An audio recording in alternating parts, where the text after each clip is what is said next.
Hello and welcome to episode number 324 of the TEW 2020 Challenge Run.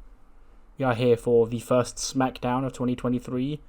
It's the Battleground special episode of SmackDown, where everything will have something on the line, whether that be championships, Royal Rumble spots, tag team future, you name it. We've got all three of those tonight, and a whole lot more. As for SmackDown, the road to the Royal Rumble is head on, because they've got no pay-per-views before then, whereas Raw have got New Year's Revolution next episode. Without any more further ado, though, let's jump straight into this show. We are kicking off with what could either be the most disappointing or the best match of the year, and I'll explain why in a minute. Seth and Bryan make their entrances. I imagine the scene is we get the intro video, the pyro goes off, and then we cut to Samantha just standing in the ring, and she's like, "Welcome to the first SmackDown 2023. The opening contest is for the WWE Championship." They're opening up the show. SmackDown's first match of the new year is going to be Seth Rollins defending the WWE title against Daniel Bryan. I have had a very negative, before I click the next segment, very negative history with the epic road agent note throughout this entire save, as you may or may not know. So, when I said there's everything on the line tonight, that breaks kayfabe as well. Because I've set this to be an epic. They both have 87 psychology, it's going 30 minutes, and it's going to be an epic. If this road agent note does not work, I am never using it ever again. If it does work, then we could get a 100. Those are the stakes at play here. Seth Rollins and Daniel Bryan, the first SmackDown match of the new year, gets... Guess we're never doing epic ever again. Gets an 84.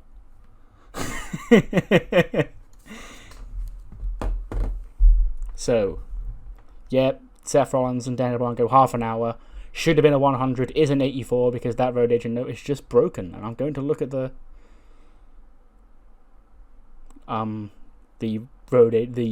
sheet in a minute. And 84. I hate this game like so much.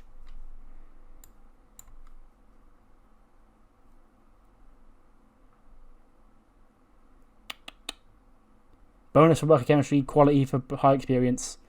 Penalised for the announcing work of Nigel McGuinness and apparently low heat. Says nothing about the epic. But that was what was at fault because this game just hates me. But yeah, Seth Rollins retains. But then after the match, Seth celebrating with his championship.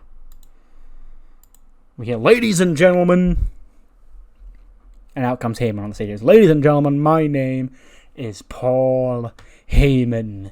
And ladies and gentlemen, 2023 is off to a rocking start. Congratulations, Seth freaking Rollins. What a match and what a defense. Seeing two of the very, very best in the industry today go at it for the best prize in the industry today. But Seth freaking Rollins, make no bones about it, my friend.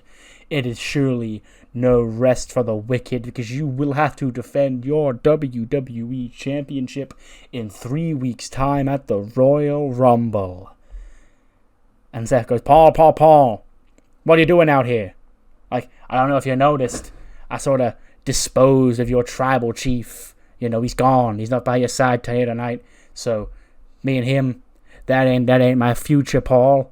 So, if you're coming out here to try and demand that he gets one more shot at the Royal Rumble, he lost in that dark color match. I say the answer is no. And Heyman smiles. He goes, "Seth, make no bones about it. If the tribal chief wanted another shot at your WWE Championship, then the tribal chief, make no bones about it, would be your number one contender for the Royal Rumble, Seth freaking Rollins. But right now, the tribal chief is at home resting, waiting for his big comeback where he will take that championship back from you. But no, Seth Rollins, I'm more than just a wise man, in case you forgot. I'm out here to introduce your real challenger for the WWE Championship, soon to be the next reigning, defending, undisputed WWE Heavyweight Champion of the world, Brock Lesnar. Out comes Brock. You haven't seen Brock since SummerSlam? He beat Bryan, I think. I don't think I've seen him since then. But he's here tonight. And Seth Rollins' expression has changed from shit-eating grin to oh shit. In the flip of a switch. And the Beast back here on SmackDown. First of the SmackDown of the new year. And not only that, he's Seth Rollins' challenger for the WWE Championship at the Royal Rumble. We then cut backstage, and Pierce is with a bunch of people.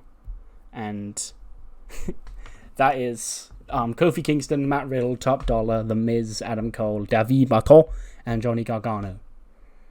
Ahead of the gauntlet match to crown the number one contenders for the SmackDown Tag Team titles at the Royal Rumble. And it's just, he's making the teams pick their numbers for the match. These are the 7 teams in the gauntlet. I can think of one team missing, but we'll get to them in a minute. But this is mainly just the tag team division. Obviously, Kofi and Woods. Riddle is representing Hit Bro alongside Swerve. But Hit Bro themselves, with Top Dollar and Ashanti, will also be in the match. The Miz and Grayson Waller. Adam Cole's there for the Fritz Brothers. David there, obviously, for Idris Inoue and Malik Blade. And Gargano for DIY. And they all pick their numbers for what number they'll be entering the gauntlet match next week. I guess an 86 though, that's fun. We then get an interview with Angel Garza. And she goes, my guest at this time, Angel Garza. And he walks in a frame of Maria and Dixie and she goes, Garza, it's a new year, 2023. What's your resolution here on SmackDown for the new year? And he goes, oh, Kayla, it's simple. My resolution for 2023 is to acquire more beautiful, beautiful women to join my cause. Now you don't quite cut it. But next week... right. Now I've got that giggle out of my system. But next week, I don't know if you heard, Kayla Braxton. There's a hot new reality show set to debut by the name of MILF Manor.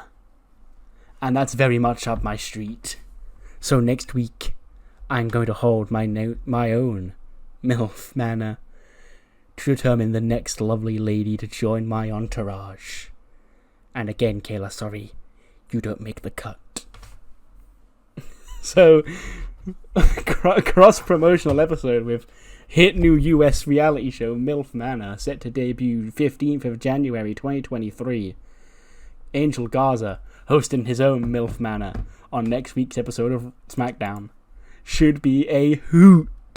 I know you're already excited. I am. If you can't tell by my voice, I am very excited. Oh. Okay. 80 rated match between these two. Sure. Cora and Naomi for the Liberty title. And Cora retains again. She pins Naomi 10-23, handful of tights. She cheats to win to make defense number 3 of the Liberty title. 74 for Cora, 70 for Naomi. She put up a good fight, 80, good match. And yeah, but Cora, of course, that dastardly bitch, keeping a hold of the Liberty title. And we learned on Raw that her and Dakota Kai will be in the Royal Rumble, so she can take that belt into that match. We then get a backstage segment. Mandy Rose is with the Toxic Attraction girls in the Toxic Lounge. She goes, what was with, that Utami girl last week? I came out there and I let the universe know what they all wanted to hear, that Toxic Attraction will be in the Women's Royal Rumble. But apparently it's got to be all about her because, I made my debut in the Rumble last year. Yeah, girl, nobody cares, okay? It's okay. I've been in, every single Women's Royal Rumble bar one. So I have the experience in that regard.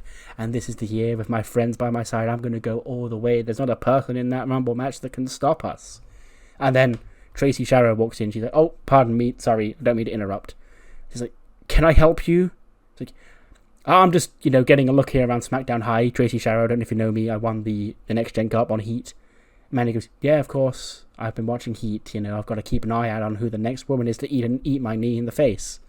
And she goes, well, okay, well, I hope you don't, plan on that being me at all, but I just hear you talking about the Royal Rumble. I just want to remind you all that I'm going to be in it, okay? By winning the tournament, I won a spot in that match, so you better well watch your back, because I'm going to throw you all out. And Mandy goes, will you? We'll see. Well, girl, if you think you've got your new, shiny new Heat contract, huh?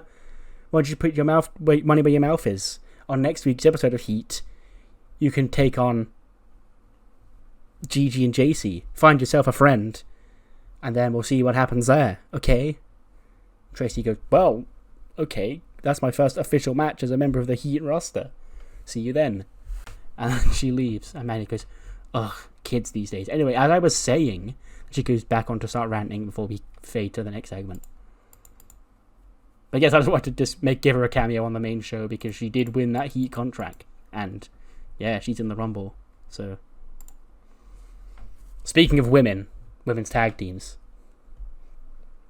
Nikki Cross and Iona Webb still in the bar, and this time Hams has also been captured, and I imagine Iona Webb has got the Goku the pig in her hands and sort of just twirling around in his ear.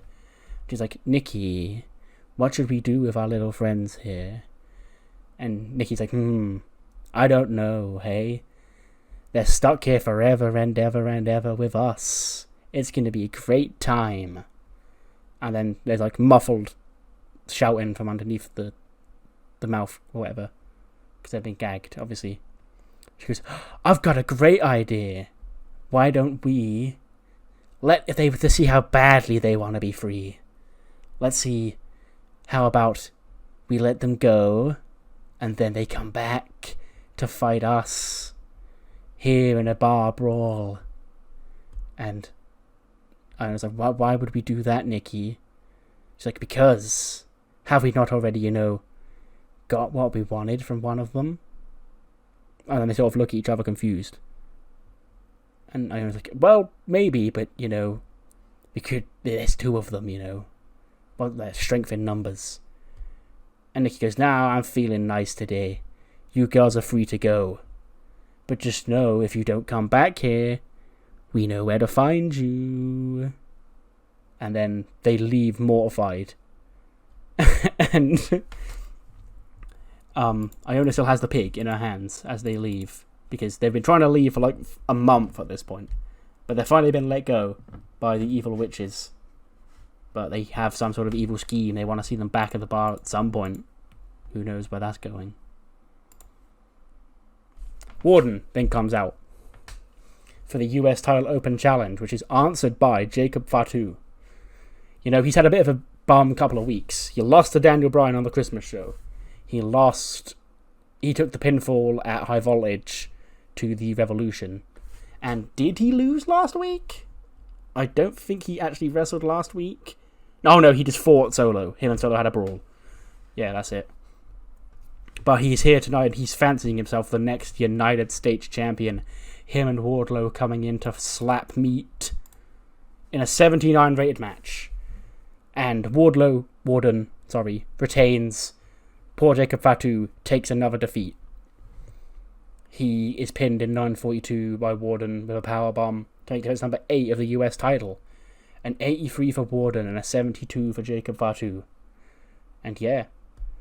Long reigns Warden as the United States champion, but 3 L's on the spin for Jacob Fatu. He's not having a jolly good time, if I do say so myself. We then see the business come to the ring. It says, ladies and gentlemen, it's a new year. And as you know, 2022, like I said last week, not the greatest of years for the Hurt Business. Okay, but let it be known, business will be booming once again in 2023, because this is the most dominant trio of men here on SmackDown, that being the almighty Bobby Lashley, primetime Ronnie Hughes, and the lethal weapon, Damon Kemp. Now coming up, it's the Royal Rumble, and that feels like a great time to get the Hurt Business booming again, when the almighty eliminates 28 other men, 29 other men even, and they all get thrown over the top rope, and the almighty goes to WrestleMania to become WWE champion. And out come Oni, Thatcher, and Gulak. And Gulak's like, MVP, you keep talking, but I don't see any championships around any of the shoulders of those three men standing in the ring, but all three of us, we are champions, of course. We are the Cruiserweight Trios champions. So if anybody deserves to represent SmackDown in the Royal Rumble, it should be one of us instead of one of you. Okay? Because we're clearly the smartest, greatest wrestlers here on SmackDown, hence why we've got such acumen and such accolades. And AP goes, shut your dumb ass up! Listen here. You want to come out here and run your mouth to the Hurt Business? That's fine by me. You know where we'll find us. You can find us in this exact same place next week. And one of you three will take on the almighty Bobby Lashley in a Royal Rumble qualifying match. Let's see which one of you three thinks you got the balls to step to the almighty. And Timothy Thatcher steps up and he goes, I've got the balls. And then him and Lashley just sort of stare each other down. So next week, Timothy Thatcher versus Bobby Lashley in a Royal Rumble qualifying match. We then cut backstage. Solo's still pissed off. He's like throwing crates around. And the Oos is like, calm down, Oos. Listen, Oos, look. Okay, you know, another loss isn't ideal, Jacob, but come on, Oos. You know. Yeah, everyone has their ups and downs in their career, Oos. You couldn't stay undefeated forever. And Jacob just glares at Jimmy after saying that, and he goes, just leave me alone, Oos. He storms into his locker room, and Solo's in there, just sitting on a chair. And he stands up, he gets in Jacob's face, and there's sort of a tense stare down. He goes, seems my brothers aren't really helping you all that much, Oos. Are you maybe now starting to see why I ditched them? And that, in the mood Jacob Fatu is in, isn't what he wanted to hear. And then the two big Samoans brawl all over again. And the Usos have to storm in because they hear a commotion and they have to pull them apart again. And Adam Pearce runs. I haven't put him on screen, but he does run in. And he goes, "That's it. You want to keep trying to rip each other's heads off? Or how about this? Next week, you two, one-on-one, in a street fight. And the winner of that match gets a spot in the Royal Rumble. Okay? It is official." So Jacob Fatu and Solo, two big Samoan boys, brawling out in a street fight next week for a Rumble spot. Speaking of Rumble spots, Otis and Carmelo Hayes have great chemistry, which is why Melo got a 95. But he is now in double figures. Melo has beaten 10 former world champions. He pins Otis, nothing but net, 11-12, by pinfall. 74 for the big man, and a 95 for Carmelo Hayes, earning him a spot. He does still have Money in the Bank, but Mr. Money in the Bank has entered the Royal Rumble before, and Carmelo Hayes, I guess, joins that group with Dolph Ziggler and Carmella, and I think that might be it. Kayla's then backstage with Shotzi. And she goes, "Shotzi, it's Royal Rumble season, you know? And I hear you've got a big announcement you want to get off your chest." She goes, "That's right, Kayla, because for the fourth straight year, I will be in the Women's Royal Rumble match. And unlike the last 3 years, I don't plan on being eliminated. I'm going to have the balls and the fire to go all the way and go to WrestleMania and take down Damage Control once and for all. Arr, arr, arr." And then Regal and Alba Fire walk in. He goes, "Pardon, I don't mean to wig in on your conversations here. You are doing quite the good speech here, but I just want to pop by and let you know that you won't be winning the Royal Rumble because you said you had the balls. I don't quite know what that's all about, but you also said you had the fire. And I don't think any woman on this brand, in this company, has as much fire. Fire is in this woman's name. And I want you to know that she is going to be the one winning the Royal Rumble. She's going to, her and Florence, both of my young ladies, going to go be the final two, and then we'll see who the best woman truly is. So just not two more Rumble participants confirmed. Shotzi Blackheart and Alba Fire, both in the Women's Rumble. We then cut backstage. Swerve's just chilling.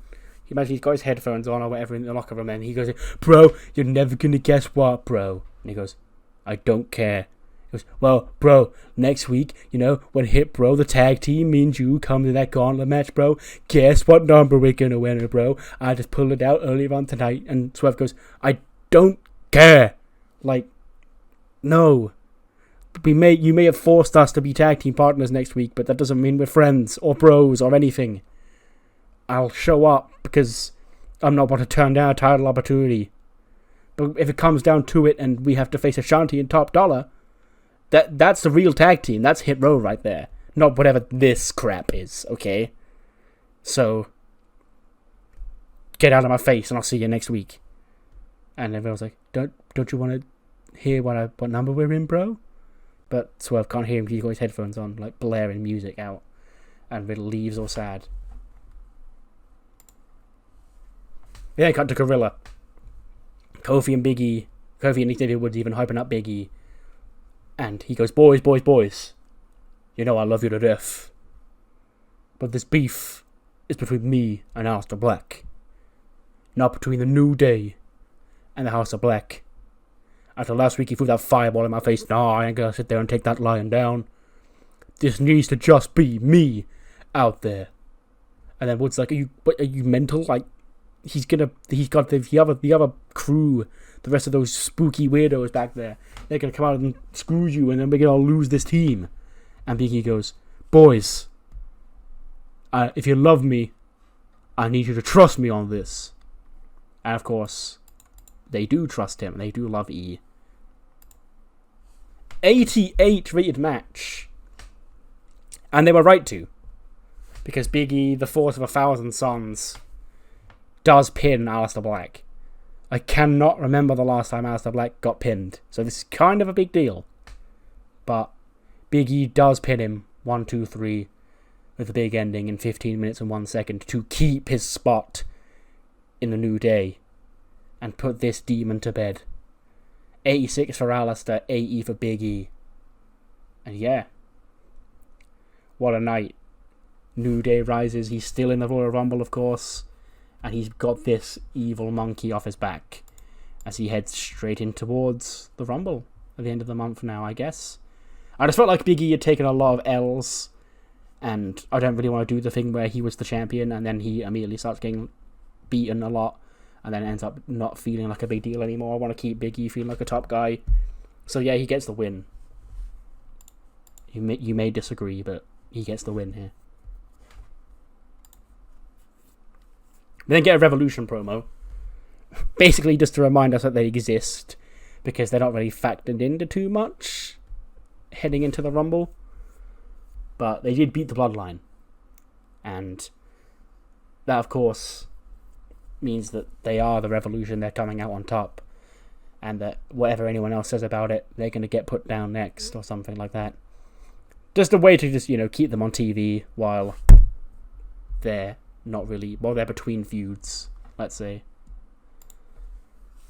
Speaking of keeping them on TV while they're between feuds, Keith and Braun. And he's like, Keith, can you believe this? There's this tag team gauntlet next week. The winners have become the number one contenders, and we're not in it. And Keith goes, It does sound like utter malarkey, Braun, but do trust me when I say that I believe that. You remember all those months back when we were training and we were trying to become the greatest tag team we could be? I believe those results were inconclusive. I believe that we, as a duo, rushed back into business to try and get those tag team championships. So we need to take a sit back and reassess how we're going to approach this tag team going forward, because with my brains and your brawn, we have something here, kid. We just need to get it out. And Braun goes, well, sure, when are we starting? And Keith goes, I know exactly where to start. He sort of looks off into the distance. And then Bron would do the spot where Bron would look in the distance with him. He goes, I don't know what you're looking at, but what are you seeing? And he goes, do indulge with me, my good friend, for next week shall be an important time in this tag team. We then cut to Adam Pearce in his office. And he's on the phone. And he goes, so, well, let me get this straight. You want in? You want a spot in the Royal Rumble? Well, I mean, there are plenty of spots open right now, but... No, I understand, but... Yes, I get, yeah. Okay, fine. You're in. You're in the Royal Rumble. I don't know why you're calling me and not Bliss, but... We'll see you in the Rumble. And he hangs up.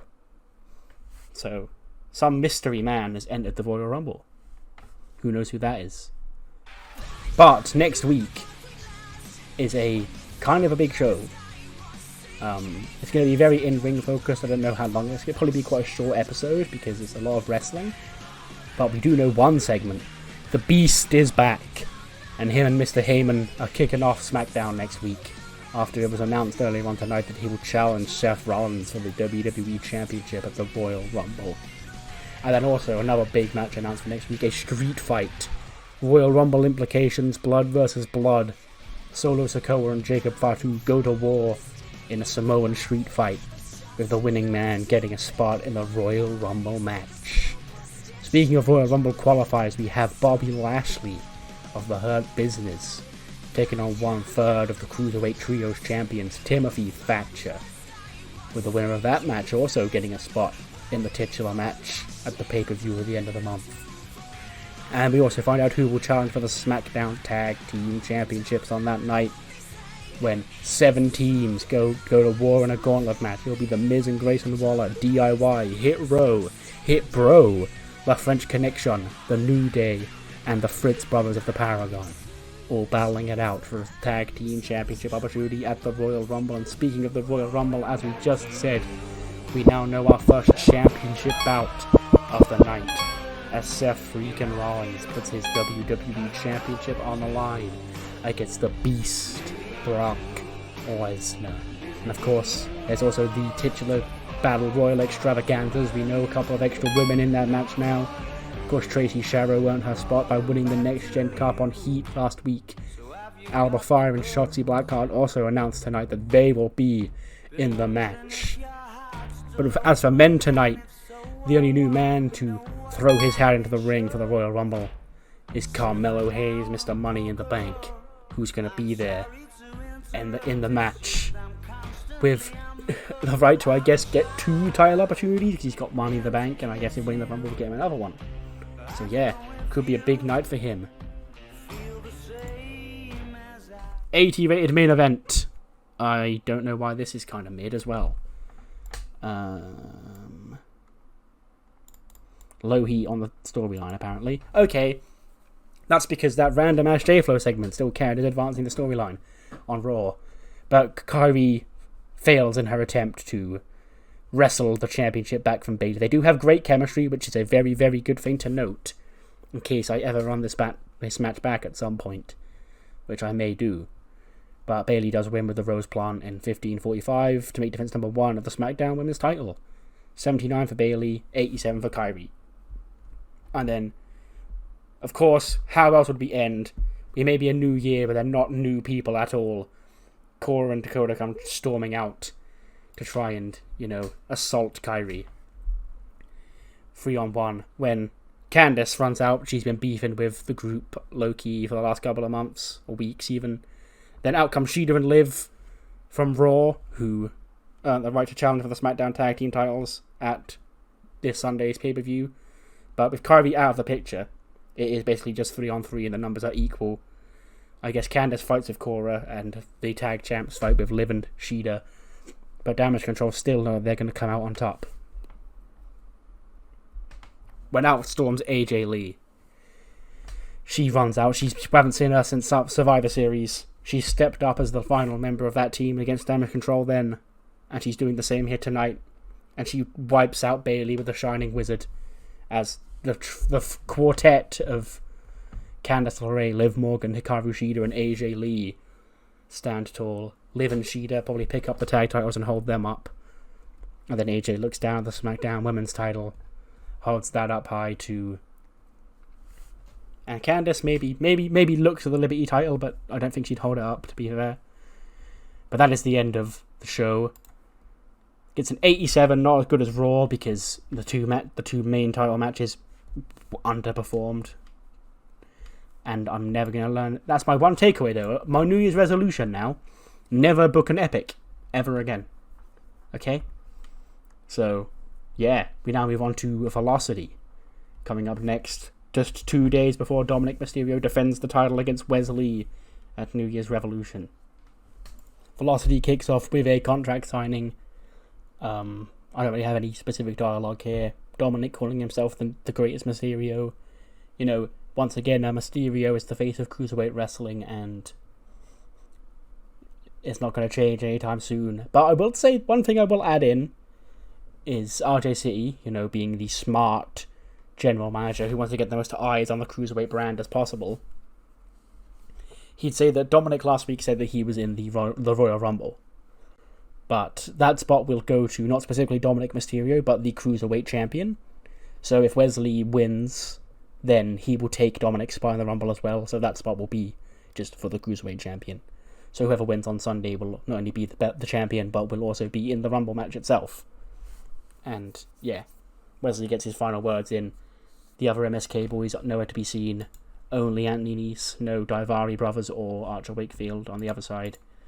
And yeah, a contract signing. We actually don't end up with any fighting in this one. Dominic and Anthony Nese just leave like assholes. 66 rated match to kick off the night. Ashanti the Adonis of Hit Row defeats the NXT North American Champion, Danger Zone Charlie Ryland. Thought I'd give him a spotlight to see how he does. And he scores a 56. Actually pretty good.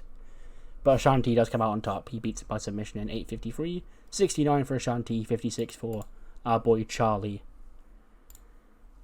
We then get another random, I got great chemistry and had an actually decent match. Okay. Gabriel Phelps versus Charlie Dempsey. And it is Charlie who picks up the win in 6:33 by submission. A 49 for Gabriel Phelps and a 43 for Charlie Dempsey. Yeah. And that's that match. Just a nice showcase match for Dempsey, I guess. They get a 75 rated trios match.